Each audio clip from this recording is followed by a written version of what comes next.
Hello everyone, so চলে এসেছি নতুন একটি ব্লগ নিয়ে। এটা ছিল আমাদের বাড়ি কার্তিক পুজোর দিন। সেদিন প্রধানত আমরা সুন্দর করে রেডি হয়ে নিয়েছিলাম, আর ঠাকুরমশাইও চলে এসেছেন, এখানে পুজো শুরু করে দিয়েছে। কার্তিক পুজো প্রধানত রাত্রেবেলা হয়, তাই আমরা সুন্দর করে সবটা গুছিয়ে নিয়েছিলাম এবং সুন্দর করে সবটা পুজো করে নিচ্ছিলেন ঠাকুরমশাই। দেখো এখানে সব কিছু রেডি করে দেওয়া হয়েছে মোটামুটি, ঠাকুরমশাই আর বাকিটা গুছিয়ে নিচ্ছিলেন। এখানে সুন্দর করে ফল, মিষ্টি, ভোগ গুছিয়ে দেওয়া হয়েছিল।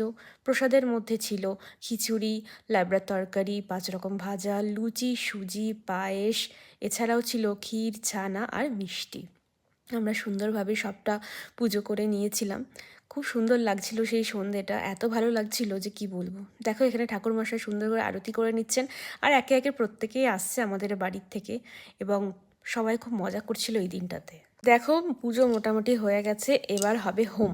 ঠাকুরমশাই তাই সুন্দর করে হোমের প্রস্তুতি করে নিচ্ছিলেন, আর আমি এখানে ছোটো ছোটো ক্লিপস তোমাদের জন্য তুলে রাখছিলাম। দেখো তো কেমন লাগছে আমার এই ছোট্ট ছোট্ট মিনি ভ্লগগুলো, কেমন লাগছে অবশ্যই লিখে জানিও। এটা ছিল আমাদের প্রথম বছরের পুজো।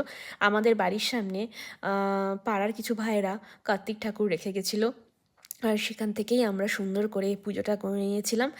দেখো খুব ভালো লাগছিল সেই দিনটা, আর এটা ছিল পরের দিন, দই খইয়ের দিনকে। সো দেখা হচ্ছে নেক্সট একটি ব্লগে। চলো আজকের মতো টাটা, বাই বাই।